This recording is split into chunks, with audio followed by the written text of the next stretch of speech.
Good afternoon. Good afternoon, everybody. Welcome to Paul's Monday Market Update number 222 for Monday, 20th of April 2026. Hope you're all well. Hope you've enjoyed the weekend. Hope you've enjoyed another interesting end to markets last week and start of this week. Lots for us to talk through and go through as always, and you're very welcome here.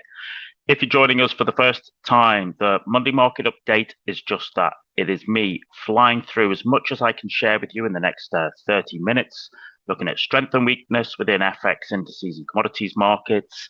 I look at some charts of interest that you might wish to add to your watch list, and then I look at the live markets themselves. It is not a signal service. It is not trade recommendations. It is just me sharing with you what I'm looking at the moment, which may be of relevance or interest to yourself in your own trading endeavors.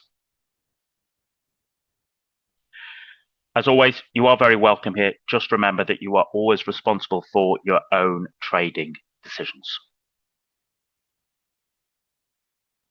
And if you want a little bit more support in your own trading endeavors, you can join the BTP Trader Accountability Group, just helping to build discipline, accountability, and consistency in your own trading endeavors. There's a bit.ly code there, there's a QR code there, or just ping me if you'd like some more insight. So what we'll do is, because I appreciate overrunning a little bit, we'll have a little look at the STAM indices and commodities, and then we'll have a look at sterling. We always finish off on sterling just to bring it to a close.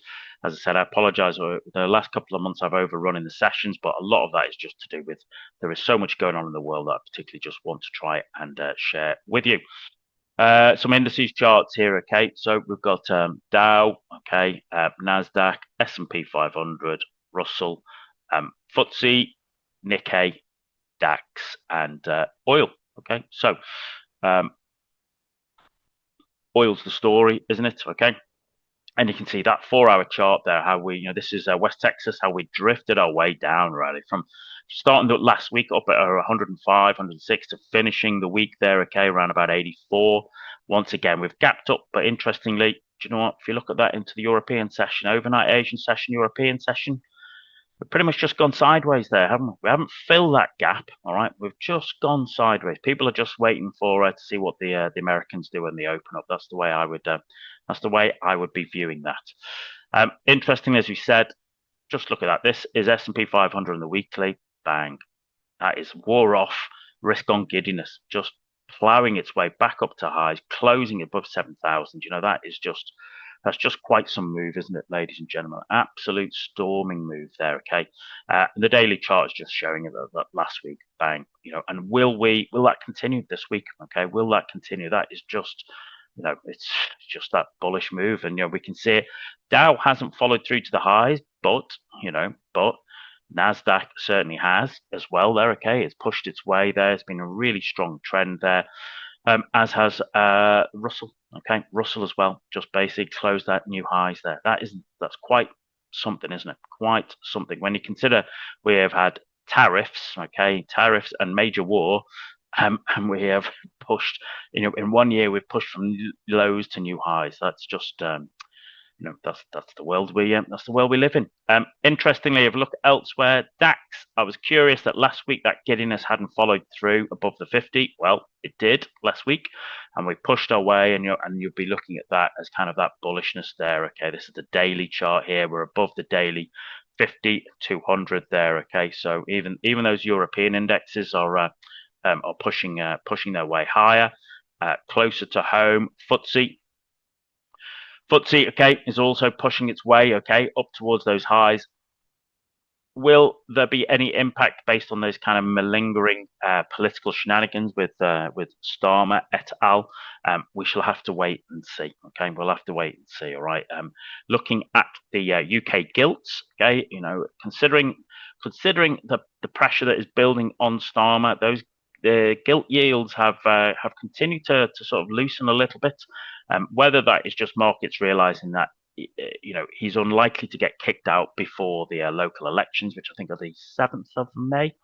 Whether he's basically going to stay till then, and then he'll take the can for a poor performance in that. That's always been my view since the start of the year.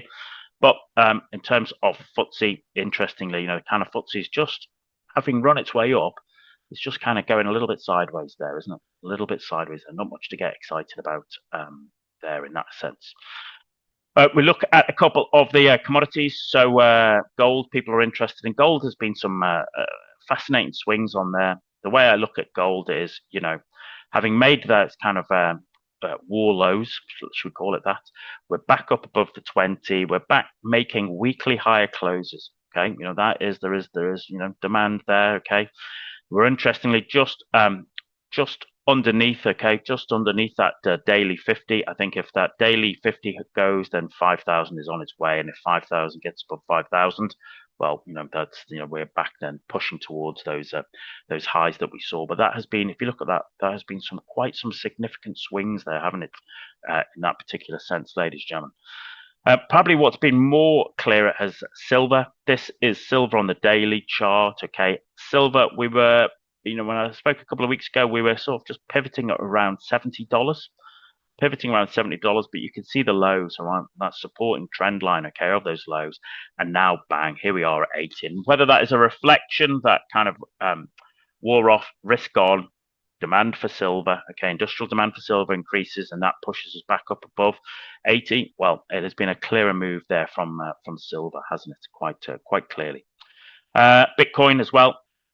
Bitcoin, we talked about this. Here we go on the weekly chart, having fallen away. It's coiling up there, okay. Pivoting, I would say, around 70,000. That's what I've been looking at. And as you can see, it's kind of starting to work its way out of there. If I go down to the daily, you know, as I said, coiling up, pivoting around 70,000, back up now. I'd be looking, well, you know, does it have what it takes to get up towards that daily 200 at 85,000? Can it just come back, use this trend line, all right, flip it from being resistance to support, and then a shove up to 85,000? That would be a very much a kind of risk on world that we live in with that, I would suggest.